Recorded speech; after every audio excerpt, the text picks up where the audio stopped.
인터넷에서 많이 회자되고 있는 그런 이야기입니다마는 세상에서 가장 중요한 세 가지 금이 있다고 합니다. 세상에서 가장 소중한 세 가지 금. 첫 번째 금은 물론 우리가 좋아하는 황금입니다. 황금은 값도 비싸기 때문에 번쩍번쩍하기 때문에 누구나 다 좋아합니다. 어쩌면 이것 때문에 우리가 그렇게 바쁘게 사는지도 모르겠습니다. 때로 황금이 많으면 그 황금으로 명예를 사기도 하고 때로는 권력도 사기도 하는 매력이 황금에게 있습니다. 그러니 황금이 얼마나 소중하고 좋습니까? 그런데 그 황금보다 더 중요하고 소중한 금이 하나 더 있는데 두 번째 금은 소금이라는 것입니다. 왜냐하면 소금이 없다면 음식이 맛이 없을 정도가 아니라 우리 인간이 존재할 수가 없습니다. 소금은 우리 몸에 위산을 주어서 소화를 일으켜주기도 하고 우리 세포가 재생되는 데 있어서 아주 꼭 필요한 그런 물질입니다. 소금이 없다면 사람만이 문제가 아니라 이 땅의 모든 생명체가 다 죽게 됩니다. 그러니 황금보다도 더 중요한 금이 두 번째 소금인 것입니다. 그런데 여러분, 소금보다 중요한 세 번째 금이 있는데 혹시 아십니까? 아이고, 훌륭하시네. 모르시는 분들을 위해서 따라합시다. 지금. 한 번 더 지금. 지금이라고 그러니까 조금 실망스러운 사람이 있어요. 시시하네.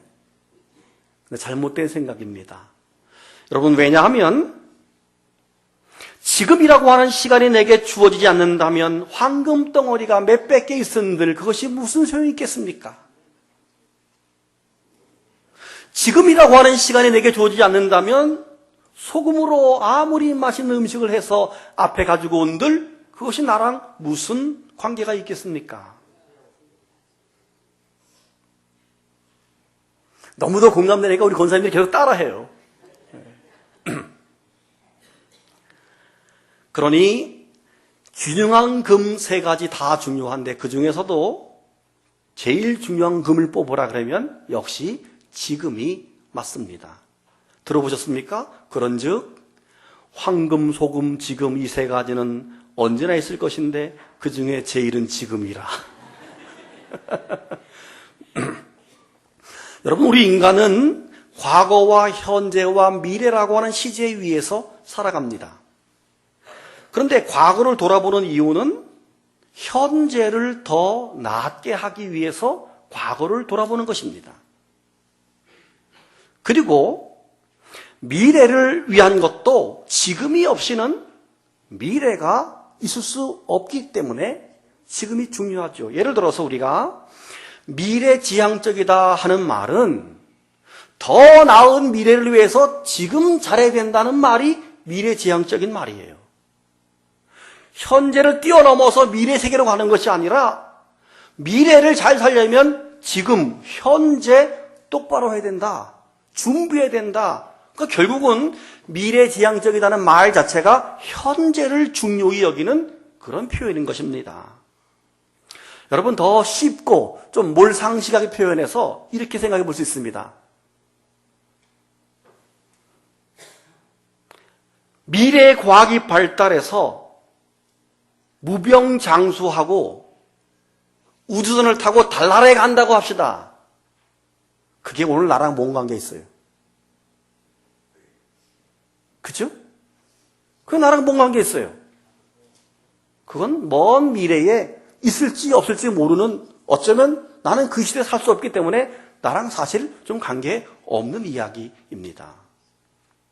그러므로 우리는 지금 잘 살아야 하고 지금 행복해야 하고 지금에 충실하는 것이 얼마나 중요한지 모릅니다. 신앙도 마찬가지 아닌가요? 과거의 신앙이 좋았습니다. 뭔 관계 있습니까? 지금이 엉망이라면 왕년에 뭐가 중요합니까? 지금이 중요합니다. 나중에 잘 믿을 거라고요? 그건 미래 희망적인 이야기일 뿐입니다. 죄송하지만 지금 잘 못 믿는 분은 미래에도 잘 믿는 거 별로 본 적이 없습니다. 가끔 그렇지 않은 분도 있지만 대부분 지금 잘 못 믿는 분은 20년 뒤에 봐도 그렇게 믿고 있더라고요. 희망사항일 뿐입니다. 지금 나의 신앙이 어떠하십니까? 지금 내 신앙의 현 주소지가 어디입니까? 하나님이 아담에게 묻습니다. 아담아, 아담아, 네가 어디 있느냐? 아담아, 지금 너의 상태가 어떠하냐? 아담아, 지금 너 어디 숨어 있느냐? 지금 나와의 관계가 어떠하냐라고 하는 질문인 것이죠. 오늘 본문에는 지금에 충실한 사람이 소개되고 있습니다. 우리는 지난 주일부터 소개해드리고 있는 사울이라고 하는 사람입니다.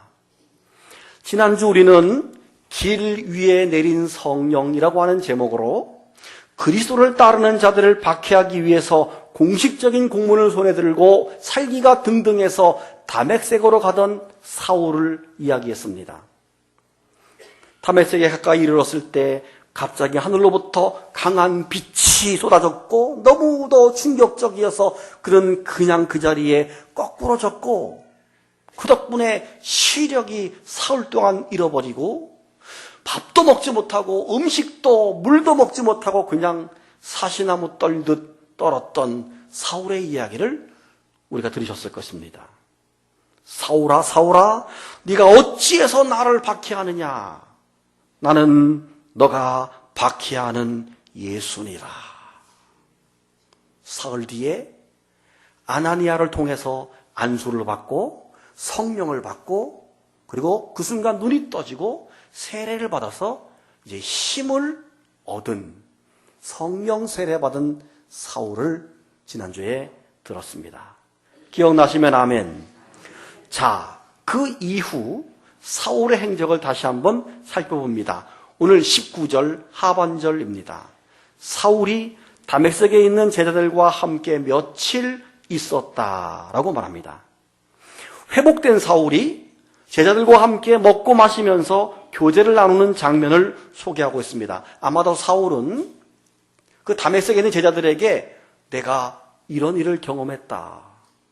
내가 주님의 음성을 직접 듣게 되었다. 내가 꼬꾸라졌을 때 어떤 느낌이었다. 그동안 나는 예수를 따르는 사람을 잡아 죽이는 것이 하나님 앞에 잘하는 열심인 줄 알았는데 그게 아니었다. 나는 주님을 만났다. 이런 얘기를 했을 것입니다. 그리고 다메섹에 사는 제자들은 미처 사울이 몰랐던 예수님의 이야기를 더 자세하게 해 주었을 것입니다. 여기서 잠시 다메섹이라고 하는 도시를 살펴보고 넘어갑니다. 자, 이스라엘의 지도입니다. 아래에 있는 호수 사해가 보이고 사해 서쪽으로 예루살렘을 제가 동그라미를 쳤습니다. 여러분 잘 아는 예루살렘에서 쭉 화살표를 따라서 다메섹까지 이제 이 사울이 올라간 겁니다. 직선 거리로 200km니까 여기서 서울보다 좀 더 먼 거리 정도가 떨어져 있는 저 길을 살기가 등등해서 이제 그 사울이 올라간 겁니다. 다음 장면, 이 다메섹은 히브리어로 담메세크 이렇게 부르고 헬라어로 다마스코스라고 부르는데 둘 다 다메섹을 의미하면서 둘 다 뜻이 뭐냐면 따라합시다. 활발하다. 한 번 더 활발하다. 자, 다메섹은요 상업적으로 도로망이 좋아서 상업적으로 활발했습니다. 군사적으로 군인들이 왔다 갔다 하는 활발한 도시였습니다. 그래서 이름이 참 딱 맞아요. 근데 더 중요한 것은 훗날 저 다메섹에서 시작된 사울의 복음이 활발하게 움직여서 세계로 뻗어나가는 걸 생각할 때 정말 이름값 하는 도시가 다메섹이다. 이런 생각을 해봅니다. 다음 장면, 다메섹의 현재 거리의 풍경입니다. 만약 저희가 다메섹을 여행하게 된다면 저런 풍경들을 우리가 보게 될 것입니다. 다음 장면, 다메섹 성입니다. 현재 다메섹은 시리아에 있습니다. 시리아의 수도입니다. 그러면서 시리아의 수도, 행정수도가 있는 시가지는 새로운 시가지에 따로 있고, 저기는 올드 다메섹, 올드 시가지, 옛날 시가지의 모습이면서 성의 모습입니다. 좀 전에 말씀했다시피 군사적으로, 상업적으로 도로가 발달돼서 굉장히 왕성했고, 주전 2000년 전에, 그러니까 창세시대 때는 그 아람 나라의 수도이기도 했을 정도로 도시가 제법 크고, 현재는 약 11만 명 정도가 살고 있는 중소도시입니다. 다음 장면 보시죠. 다메섹의 메인 도로 직가라고 하는 거리입니다. 직가라고 하는 뜻은 따라합시다. 곧은 거리. 똑바로 길이 쫙 뻗어 있다 그래서 우리 청주에 뭐예요? 성황길처럼 쭉 뻗어 있는 곧은 도로를 직가라 이렇게 부르는데, 지금은 좀 이렇게 양쪽에 상가가 쫙 서 있어서 관광객으로 붐비지만은 예전에는 돌기둥들이 쭉 서 있으면서 아마 저 길을 사울이 걸어갈 때는 다른 사람들에게 부축을 받아가지고 끌려가면서 저 길을 걸어갔을 것이다 하는 생각을 우리가 합니다. 다음 장면, 다메섹에는 사원이 있는데요. 우미야라고 하는 사원이 있는데, 원래는 그 사원터가 앞에 이렇게 네모나게 따로 좀 노랗게 표시된 부분이 저기 세례 요한을 기념하는 세례 요한의 교회입니다. 그 일부가 현재 남아있고 뒤에는 사원이고 앞부분, 조부분이 바로 세례 요한의 기념교회이고, 다음 장면 보시게 되면 세례 요한의 무덤입니다. 세례 요한이 어떻게 죽었죠? 헤롯 왕에 의해서 못병임을 당했는데, 저 장소에, 저 안에 보면 이제 세례 요한의 관이 있습니다. 다음 장면, 아나니아의 교회, 다메섹에 아나니아 교회가 있는데, 아나니아가 누구지요? 사울을 안수해서 고쳐준 사람이 아나니아지요. 성경에는요, 교회 이름을 지을 때 그 땅의 지명을 사용하기도 하지만, 두 번째로 사람의 이름을 많이 사용합니다. 그 사람을 기념하기 위해서. 아나니아가 사울을 고쳐준 것을 기념해서 아나니아 교회, 조금 전에 세례 요한 교회, 베드로 대성당, 이렇게 사람의 이름을 가지고 교회의 이름을 지어요. 바라기는 여러분의 이름으로 교회가 세워지기를 축복합니다. 아멘. 네, 여러분의 이름으로. 선교지에 그런 교회들이 많아요. 우리 교회 이름으로 혹은 여러분의 집의 이름으로 교회를 세우는 교회들이 많습니다. 그래서 아나니아를 기념해서 교회를 세웠습니다. 아나니아 교회 내부를 봅니다. 자, 저렇게 실내에는 돌로 이루어져 있고 중간에 양쪽으로 자그맣게 의자가 놓여져 있습니다.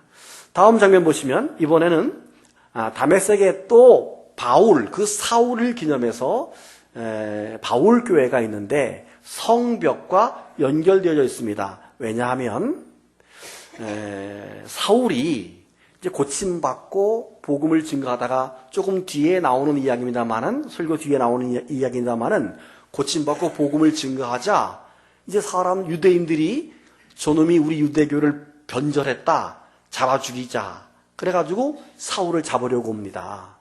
성문을 딱 걸어 잠그고 점점점 포위망이 좁혀오자 주의 제자들이 이 사울을 살리기 위해서 저 성벽에서 커다란 광주리에다가 사울을 담아서 달아내립니다. 그래서 사울이 광주리를 타고 내려온 그 성벽이, 그 사건을 기념해서 바울 교회를 세웠는데, 다음 장면 보시게 되면 조 성벽에서 내려왔다 그래서 지금 후대 사람들이 구조물을 만들어서 실제로 줄을 이렇게 달아내리는데, 다음 장면, 저러한 바구니를 타고 내려왔다, 이렇게 전해지고 있는 겁니다. 여러분, 바울이를 타고 내려오면서 어떤 생각을 했을까요? 아, 내가 너무 비겁한 거 아닌가? 이런 생각했을런지 모르겠어요. 그런데 아마도 적어도 다메섹에서 엄청난 경험을 한 이 사울의 입장에서 죽음이 두렵지 않아요. 다만 지금 여기서 잡히는 것보다는 더 넓은 세계의 복음을 증거하기 위해서 더 큰 성령 충만을 담고 아마 저 바구니를 타고 내려와서 이제 예루살렘으로 이동하는 그런 모습이 오늘 성경에 나오고 있습니다. 자, 다시 본문 20절을 보시기 바랍니다. 성경 20절. 사울이 다메섹에 있는 제자들과 함께 며칠 있을 때 그 다음에 즉시로 각 회당에서 예수가 하나님의 아들이심을 전파했다라고 기록하고 있습니다. 여기서 저는 즉시로라고 하는 부분을 깊이 묵상하게 되었습니다.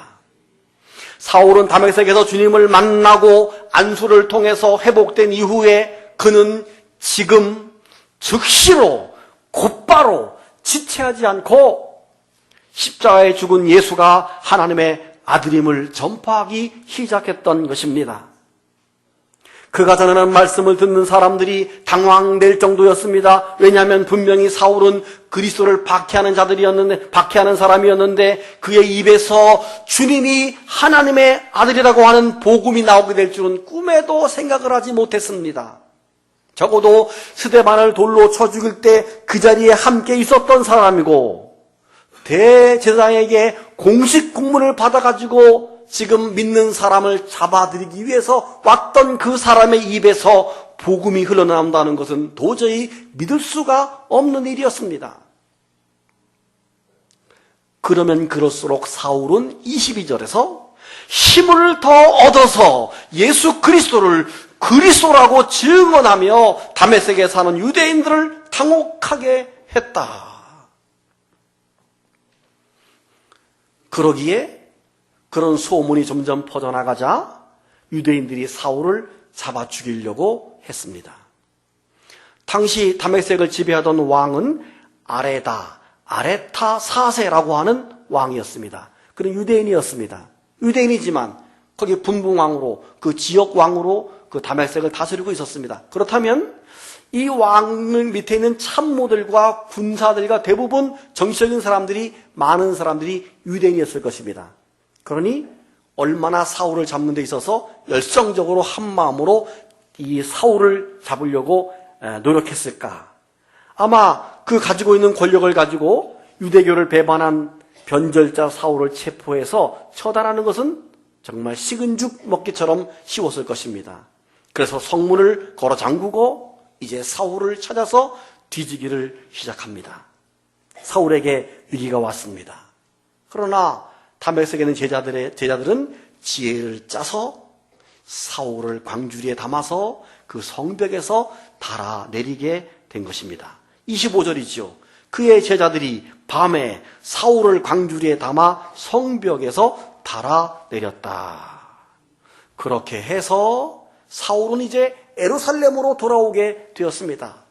다메섹에서 갔던 사울이 다시 예루살렘으로 돌아왔습니다. 예루살렘에 돌아와서도 그가 한 일은 예루살렘에 사는 제자들에게 그리고 유대인들에게 예수님은 그리스도라고 전하기 시작했습니다. 그러니 사울의 이 복음 전하는 것을 제자들조차도 잘 소화가 안 되는 겁니다. 혹시 쇼하는 거 아니야? 속임수 우리한테 와가지고 우리를 잡아가려고 지금 속임수 부리는 거 아니야? 라고 하면서 이 사울의 믿음을 믿지 않는 것입니다. 그때에 바나바가 중간에서 역할을 해서 아니다. 사울이 이렇게 주님을 만났다라고 역할을 하지요. 26절, 27절 보십시오. 여러분 읽습니다. 시작.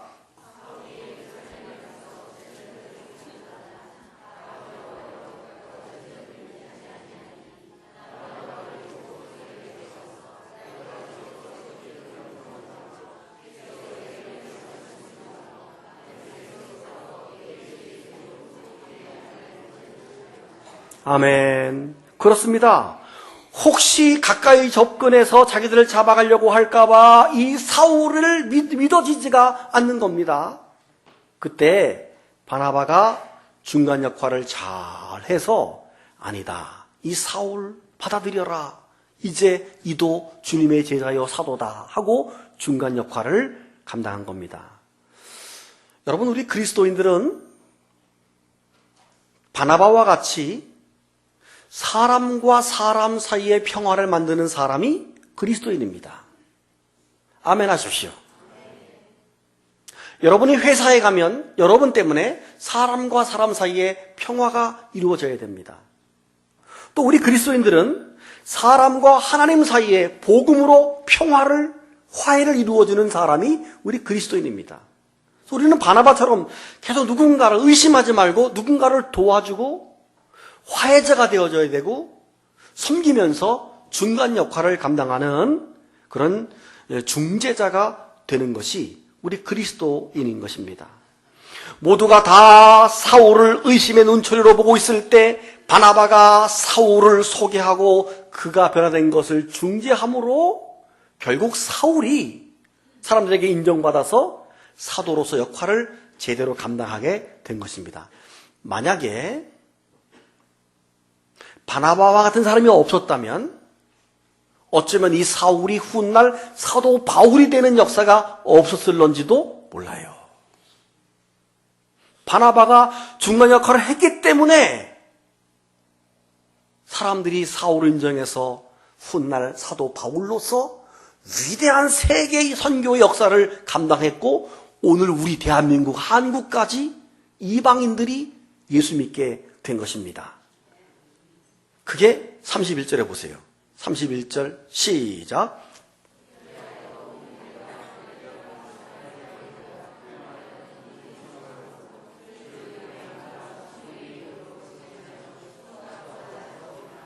아멘. 바나바 역할 때문에 사울과 그들이 이제 힘을 합쳐서 주님의 복음을 증거하자 주님의 복음이 온 유대와 사마리아와 갈릴리로 편안하게 퍼져나가고 하나님의 교회가 든든하게 서갔다 이렇게 말씀하고 있는 것입니다. 사랑하는 여러분, 오늘 우리가 본문에서 많은 은혜가 우리에게 주어지지만 그 중에서도 저는 바로 20절에 즉시로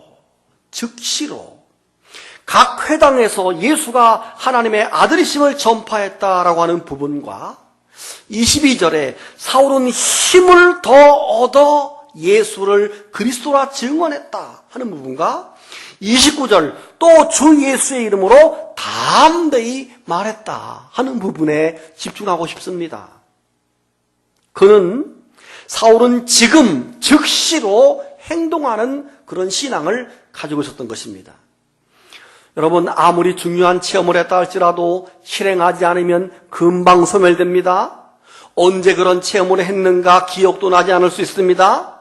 금방 실행하지 않으면 감정이 식어지고 자신의 경험했던 것들을 스스로 잊어버리고 그냥 별거 아닌 걸로 생각할 때가 많습니다. 제가 한 일주일 전에 인터넷을 조사하다 보니까 놀라운 정보를 발견했어요, 여러분.